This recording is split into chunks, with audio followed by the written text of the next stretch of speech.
Hey guys, welcome to Tutorial Guru. Today we'll be learning how to know if someone has Snapchat Plus on your phone, and now let's dive right in. Now, in order to know if someone has Snapchat Plus, first open up your Snapchat app and go to your friends list and go to your friend list, guys. To do that, at the top left corner of the screen you can see your small Bitmoji icon at the top left. Tap over there, and over here, guys, scroll down until you can find my friends button over here.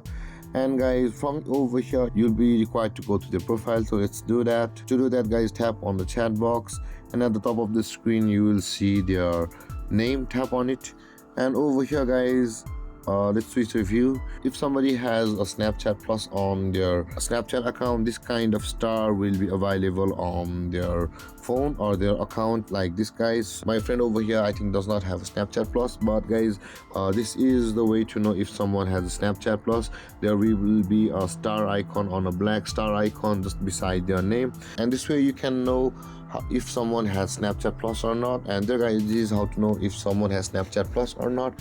And if you have any confusions or questions regarding the topic, feel free to comment in the comment section below, and don't forget to like, subscribe, and hit that bell icon for more videos. Thank you for watching, guys. Peace.